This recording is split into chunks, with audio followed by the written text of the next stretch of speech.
So Pete, you're good. Let's do it.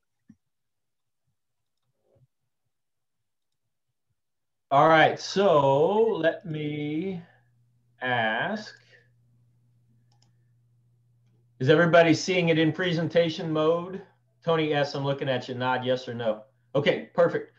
Okay, so welcome and thank you for coming to the presentation on the instructional division. A look at organization and consideration of changes. This is in the series of presentations that each of the units are doing relative to their areas. A huge thank you again to Terrence last presentation for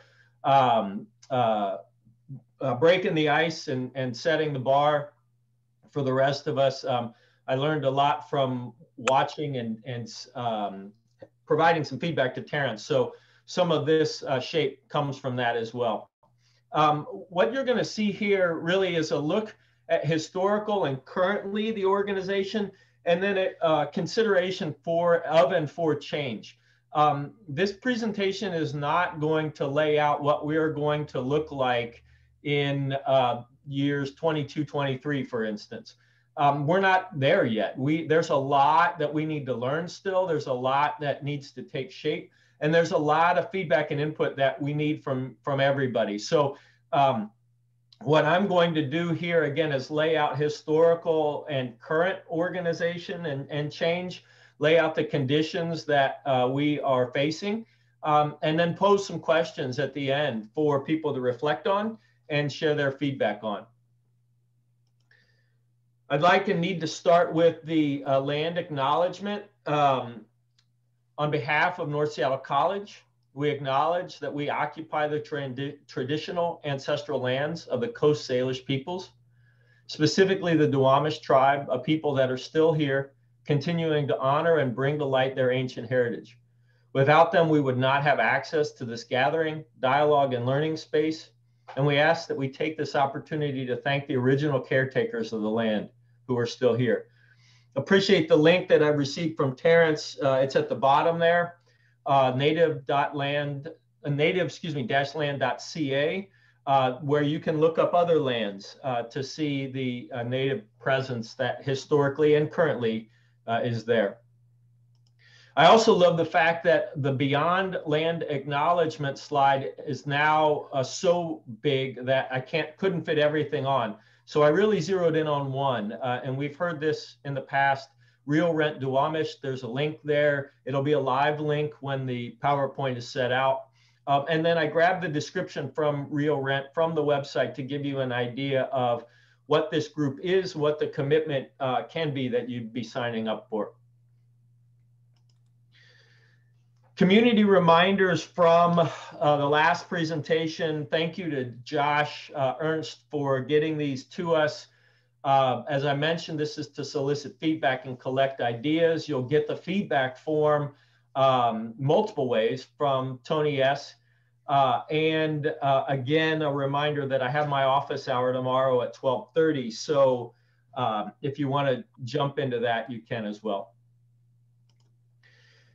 My father always taught me that before you teach someone, you tell them what you're going to teach them. So this is the outline for the presentation. I'm going to provide some context and examples of historic change at North in instruction specifically. And as I reviewed those, I was reminded of how big some of these changes have been and how we have adapted. Then the next section is where is instruction now, looking at recent changes and the cause for those changes, as well as some current organizational charts, and then adapting to our new environment. We know of some change that's on the horizon. We know that we don't know all of the change that's on the horizon. So a little bit of a preview and what we know now, ending with some questions for consideration. For those of you who know me, you know I can't have a presentation without some sort of biological reference. So the obvious one here is Charles Darwin. The only constant is change, and we are living that now more than ever, whether we're talking about the larger world, global and national change, all the way drilled down to the change that's happening on our campus and in our area. And it's often, Darwin is often misquoted as the strongest survive. And really, that's a misinterpretation of his theory and the larger theory of evolutionary change. It is not the strongest and not necessarily the most intelligent, but it's the most adaptable. It's the most responsive organisms, species, etc., that survive environmental change. One of the other things that I love about Darwin's theories is that more often than not, it's the most diverse populations that can adapt to and survive change. And I think that certainly holds for organizations as well. And then another quote that you'll see on my wall in my office, if you've been there or when we get back, is actually from the first Asian American four-star general, General Eric Shinseki. If you don't like change, you're going to like irrelevance even less. And while this is in some ways a shocking quote, it's very true. And we have plenty of examples in the recent history of organizations that didn't adapt to a virtual world or to the commerce changing to the internet. They didn't adapt to new technologies or changing conditions. And so we are mandated really to change and to manage that change as best as we can.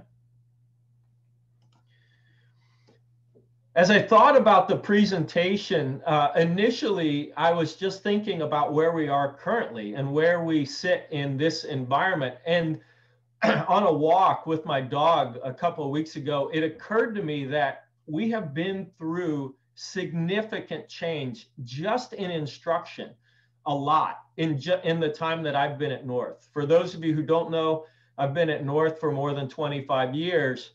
And as I reflected back on all of the change that I was aware of in instruction, there were some significant and big moves.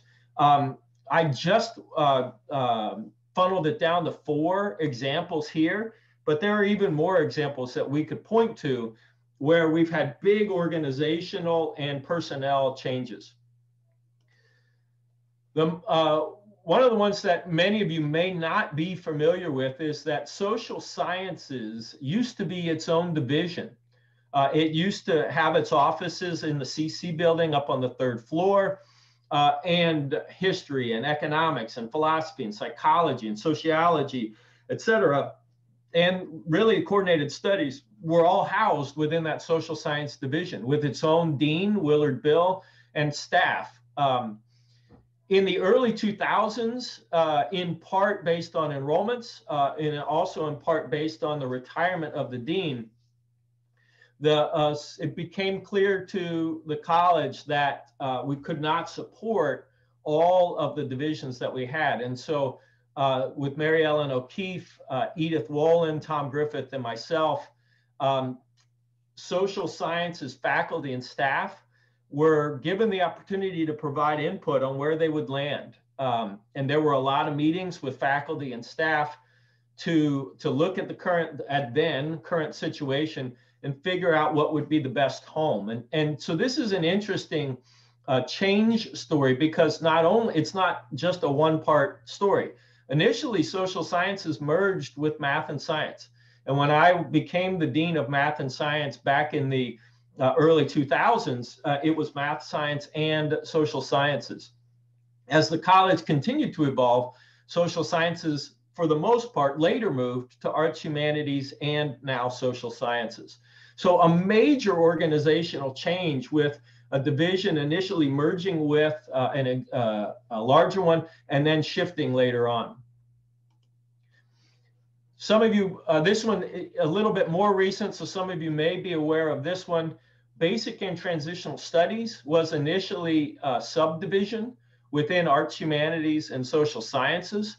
But as BTS, in particular ESL, ABE, GED, and the intensive English programs grew in enrollment, it became apparent that the subdivision BTS was large enough to become its own division.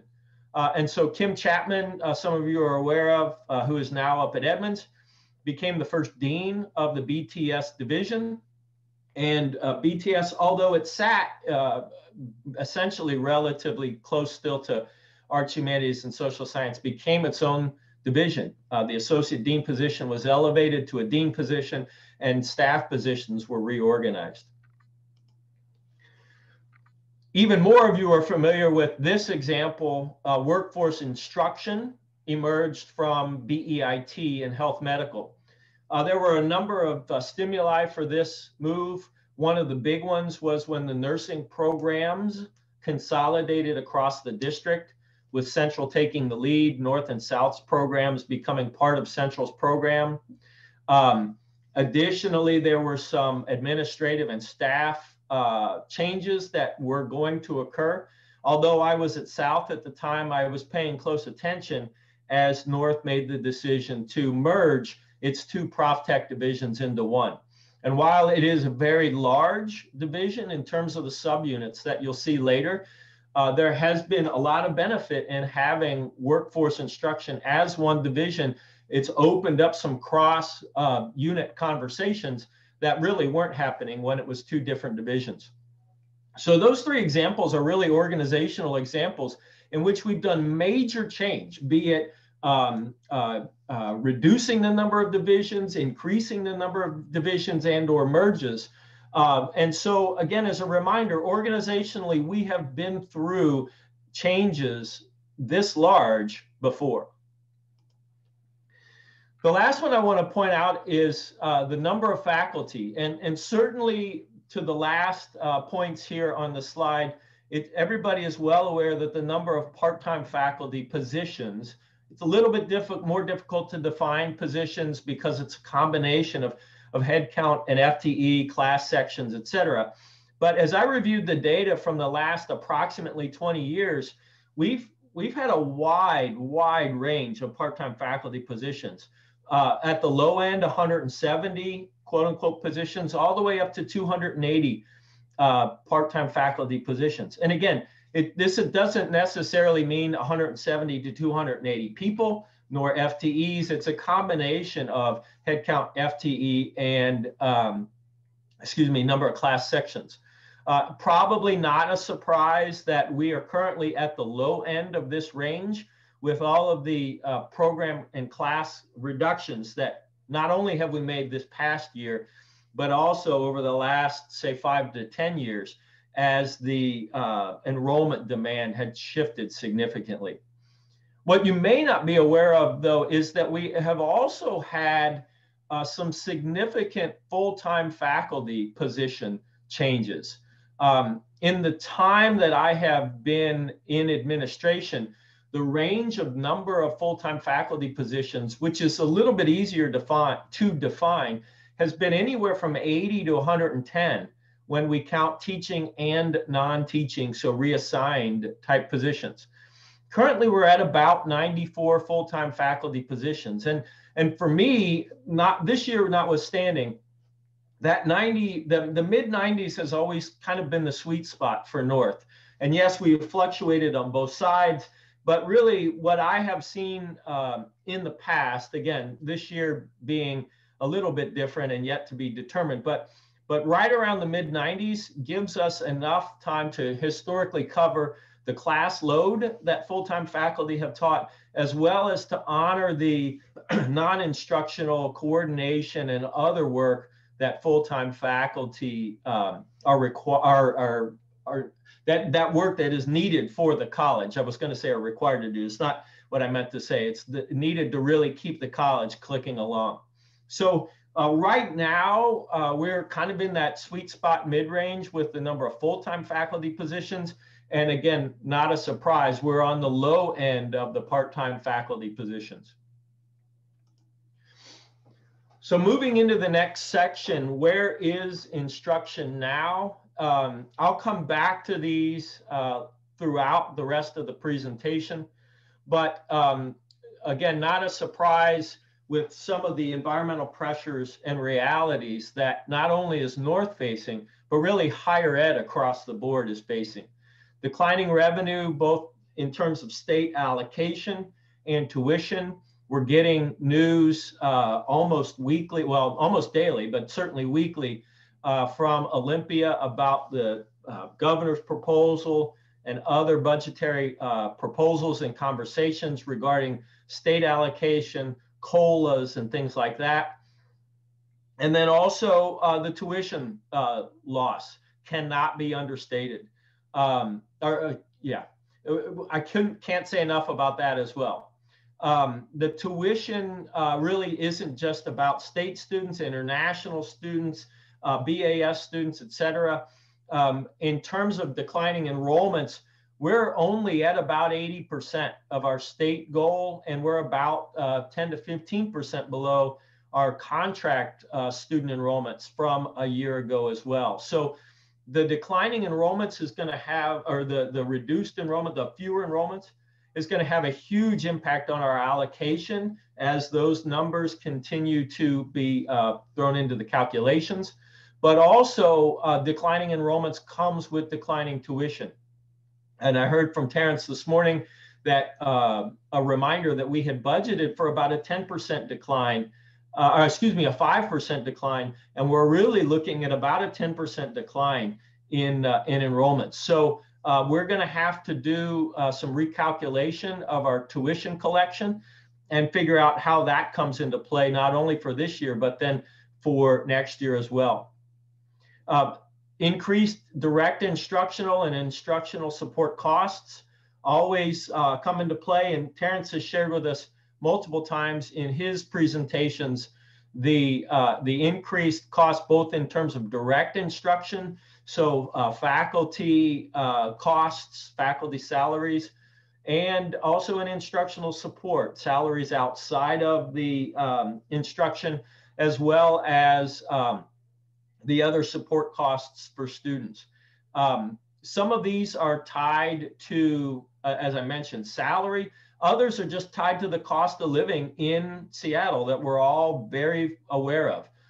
And so when we, and I don't mean to make light of this, but when we do slight changes to our facilities, when we change a light bulb is what I was going to say, it costs more than it does in Yakima, in Walla Walla, in Wenatchee. And so a lot of our allocation is taken up by larger costs in the area than there are outside of the central Puget Sound.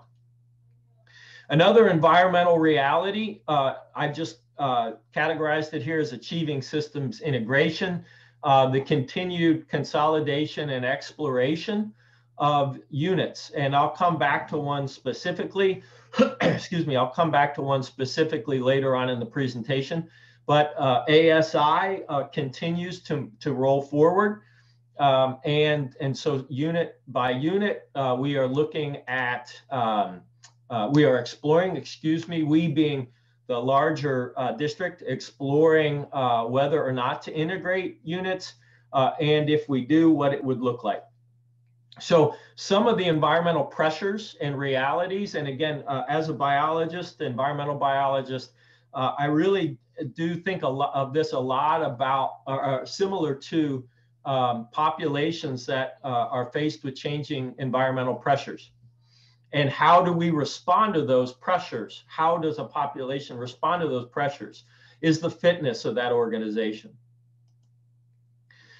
Back in the summer, excuse me, I presented before in the midst, excuse me, of the budget planning, I presented the criteria that we had put together that we would use to assess, review, and make decisions about the budget plan for this current year, 2020, 2021. I want to remind of those criteria here, and then also remind that these are not just criteria for the college, but for the district. So refocusing on our core instructional mission, excuse me, with the sub-items here of getting students to and through degree and certificate programs, helping students attain sustainable employment, and helping students successfully transfer. So a lot of this is connected to guided pathways. It's connected to thinking about the end at the beginning. How do we get our students to and through their programs of study? How do we get students to living wage sustainable employment? And how do we help students successfully transfer? And really focusing on the core programs, in which we are either doing well or there's a lot of potential to do well in those areas. Using an equity mindset, reinforcing our attention to underserved students. Many of you have heard several times now dual presentations and conversations with EDI and instruction, as this year we are really formally and intentionally focusing on using our equity mindset and our equity lens to renew focus on our underserved students. Maintaining a fiscally sustainable division. This is a part of the bigger conversation of maintaining a fiscally sustainable college and a fiscally sustainable district. But the deans and I really have appreciated the instructional deans and I taking seriously that we have to be fiscally sustainable as a division as well. A lot of hard work has gone into looking at how we budget, how we plan, how we create schedules, how we manage the schedule for not only budget, but also for enrollment demand. And outside of direct instruction, how do we organize and manage the rest of the instructional division? District-wide, the VPI is committed to reducing and/or eliminating duplicative programs, primarily in workforce across the district. So in some cases, even if there are programs that are large enough and appear sustainable across multiple colleges, we are making decisions to integrate, consolidate those programs on one campus, one college, with potentially presence maintained at other colleges. So the historic example here is nursing, but we are also looking at other programs. And I want to be very clear and careful here. Every example of the instructional program view here is not that everything goes to Central and that North and South lose. We are working with Central and South with examples that North will be the lead and North will be growing in those areas. There are examples where South is going to take the lead, and obviously examples where Central will take the lead. We continue to use our program viability system and the data to assess costs versus student enrollment, to assess retention and completion data by program. And as I mentioned, going beyond that, looking at transferability, looking at sustainable employment in a living wage job after completion of the program. Additionally, working with the Office of Institutional Research and Institutional Effectiveness to look at the disaggregated data and working on dashboards so that faculty will be able to look within programs and ultimately within classes and courses and class sections to see how students are doing at a disaggregated view. The last one that we discussed over the summer, and this continues as well, is a review of the overall instructional organization and a review of how instruction is itself organized and how it sits in the larger organization of the college and of the district. In response to the pressures, of the budget of COVID and of the other environmental change over the summer, we had to make, and we did make, a number of position and program changes. Most of these are reductions, some of these are shifts, and some reflect growth. A few specific position changes to point to. Many of you are aware that we had to close the very new Global Programs Office and unfortunately let go of the director. This office, again, was relatively new, was connected to in part a response to the changes to international program, and then also in part President Brown's desire to grow global programs. And obviously COVID and the budgetary situation changed the conditions with which that would work. And several of our partners themselves reached out to us with issues, but then we had to reach out to other partners. And so we had to close that. We made the decision to close that office. And the IEP Intensive English Program is in the midst of an integration itself. And so we had to let go of the associate dean position. The executive assistant to the vice president of instruction accepted early retirement. And the executive team with Dr. Crawford's leadership is working towards a shared EA pool that will look at the work of the executive assistants differently and cluster that work differently. So I really appreciate and want to shout out to Tony Stankovich, excuse me, Annie Kelly Camp, Jasmine Adamek, who have already stepped up and taken on some of that work outside of instruction.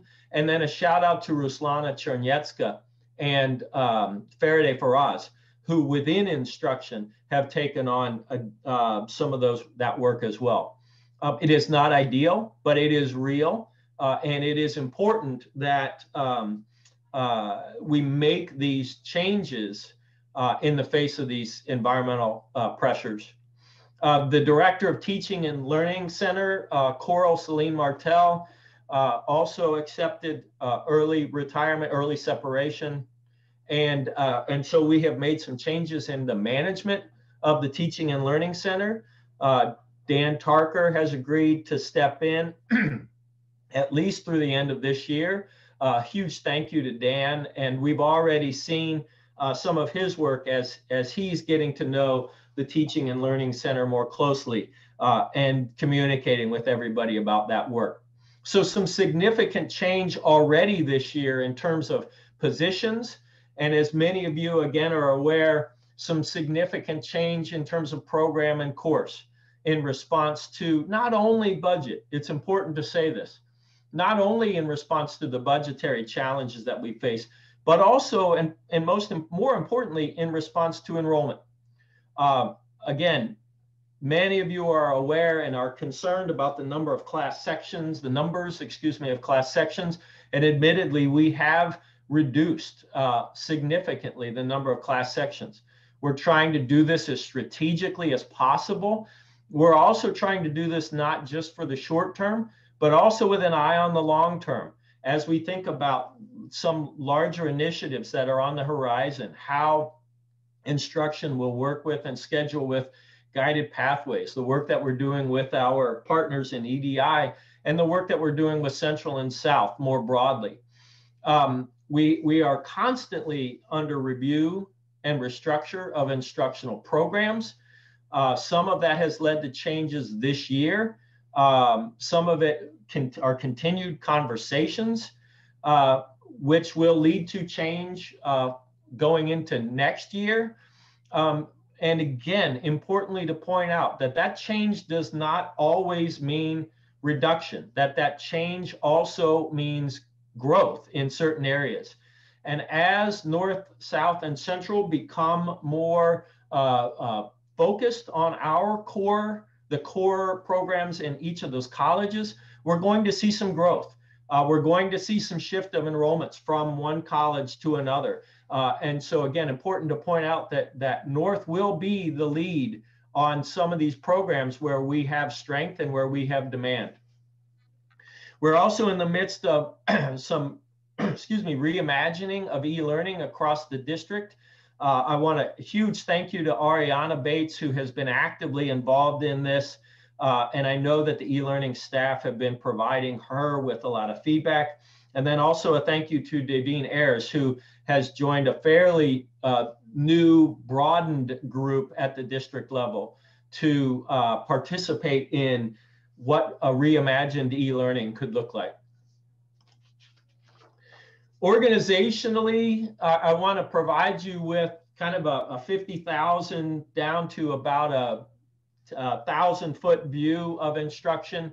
Obviously, there's not enough time, even in an hour, to go through all of the organization of instruction, as it is the largest unit in the college. And also, before I dig into these, a big thank you to Josh Ernst, who spent significant time this weekend working with me to not only provide these, but also respond to some requests of mine. So thank you, Josh, for that. Very 10,000 foot or maybe even 50,000 foot. The Vice President of Instruction, I mentioned Ruslana Chernetska, the business analyst, and Faraday Faraz, the program manager. We make up the quote unquote Office of Instruction. And then additionally, within instruction, workforce ed, arts, humanities, and social science, basic and transitional studies, library, e-learning, teaching and learning center, student media center, math and science, workforce instruction, continuing ed, and the student learning center. And all of those have leads that report directly to me. We meet more than monthly. And again, those groups are constantly working to refine as well. In terms of staffing, this gives you a snapshot of the exempt, pro, classified staff and full-time faculty. As I mentioned, we're roughly mid-90s in terms of the full-time faculty. I said that earlier. If you add up these numbers, it's not going to add up to the mid-90s, because I was also including positions that we intend to fill but weren't able to fill going into this academic year for a variety of reasons. But you can see the breakdown of employees by subunit in instruction. And no expectation that you are capturing all of this. As a reminder, the PowerPoint will go out after the presentation. And then even more granular, and I know this is impossible to read, but even more granular here, you can see all of the subunits, the departments and programs within the instructional divisions. You can see the instructional programs in arts, humanities, social science, basic transitional studies, the library, math and science, and workforce instruction. And then you can see a lot of departments, programs and units that directly support, whether we're talking about workforce ed and BFET and the Opportunity Center and worker retraining, student learning center and the various tutoring center programs, continuing ed and the e-learning, teaching learning center and student media center, and the library with circulation services as another example. So again, a large organization that, as many of you are aware of, is currently very, very lean, as student services and administrative services are as well. So now, adapting to our new environment. I covered the changing environmental pressures.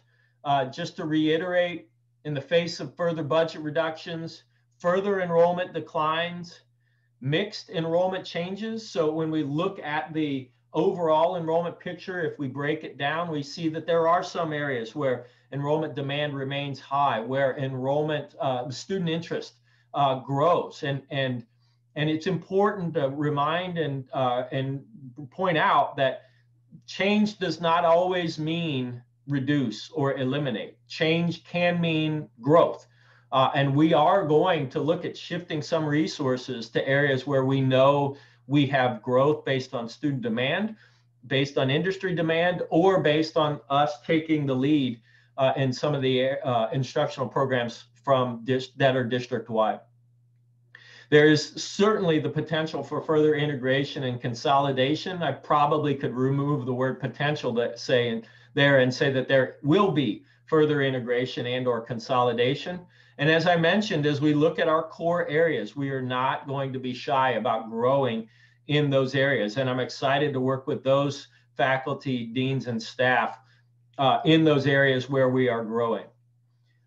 And again, a reminder that there is a continued commitment to the criteria that I laid out over the summer that we discussed earlier. and that we will continue to use.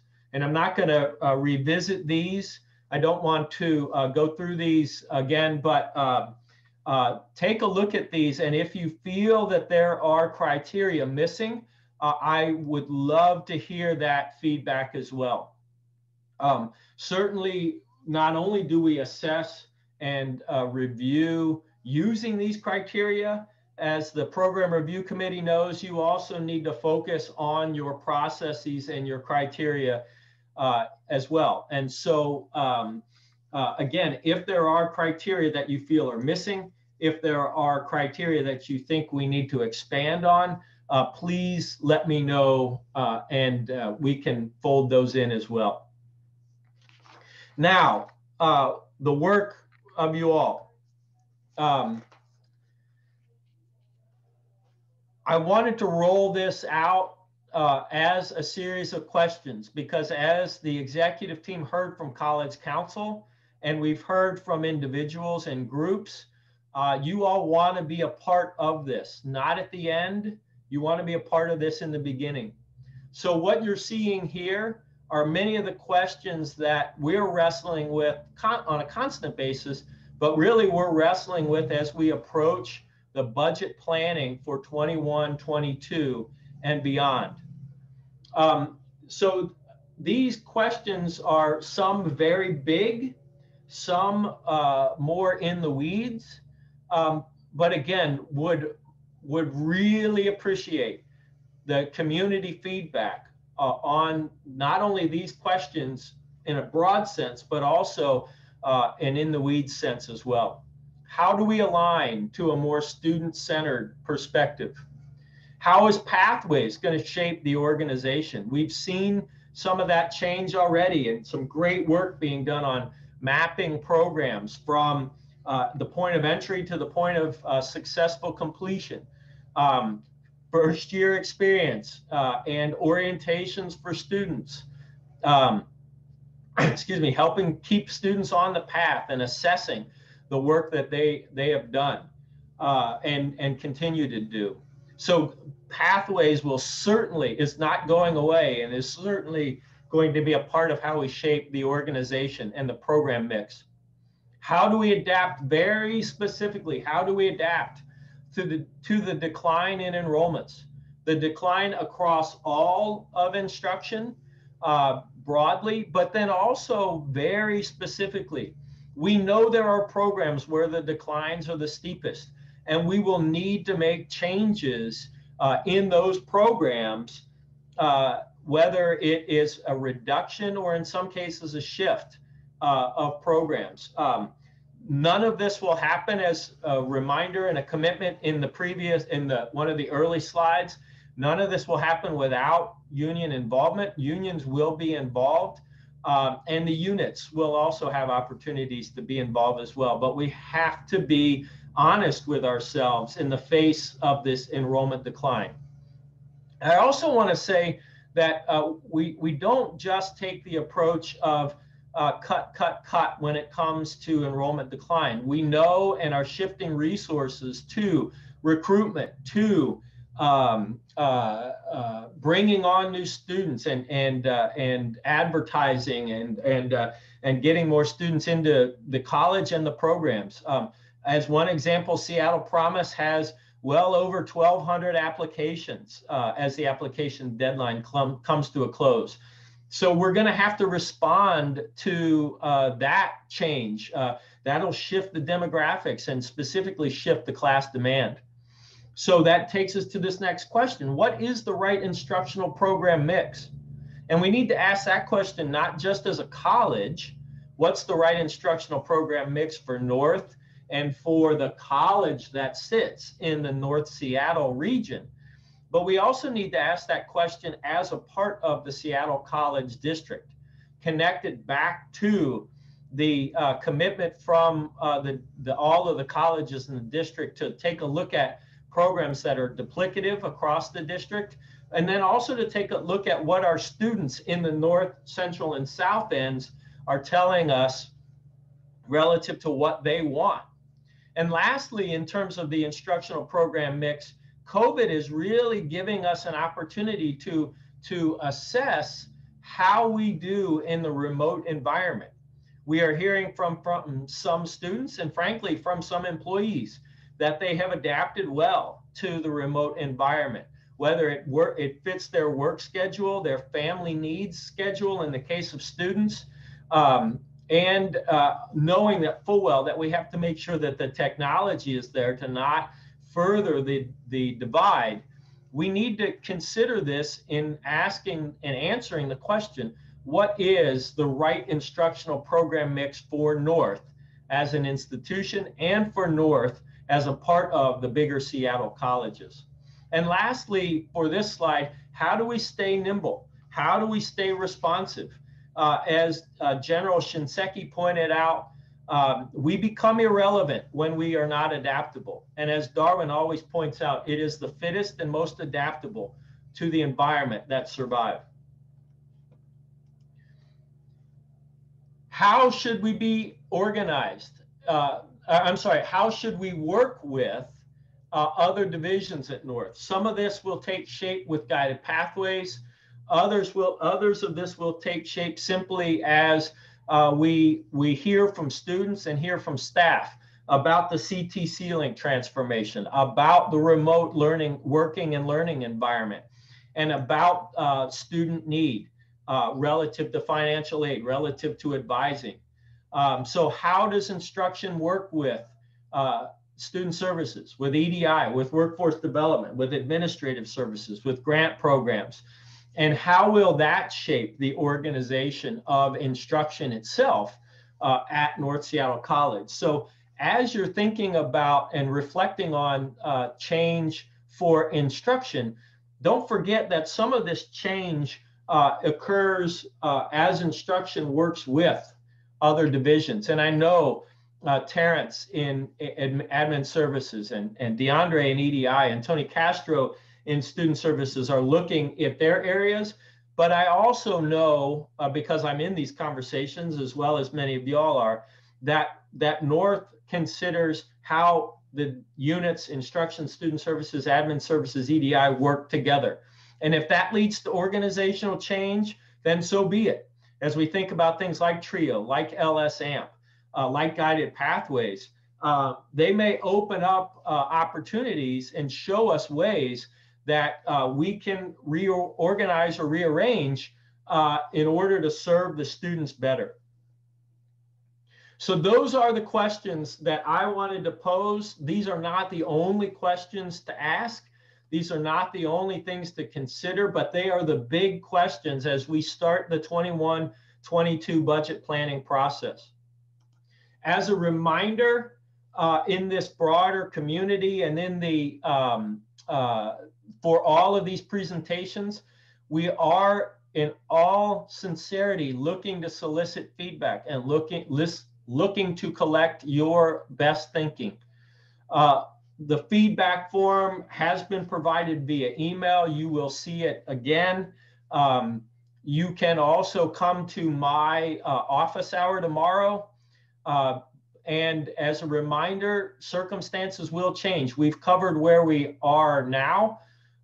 We know we're constantly hearing of evolving situations outside of our control and our local environment, and we have to respond to those as well. And again, prior to any changes becoming effective, appropriate union and union processes are followed, and we are engaging with the unions. I thank you for your time. I thank you for your attention. I thank you for your grit and your persistence. And in this, for this presentation and this work, I thank you in advance for your feedback. Dr. Crawford? Absolutely wonderful presentation, Pete. Thank you so much. Thank you to all 161 attendees. As you know, this is important information, and these are critical times for us to make the right decisions. And so your feedback, as Pete mentioned, is so important. Don't think we take it lightly. We do not.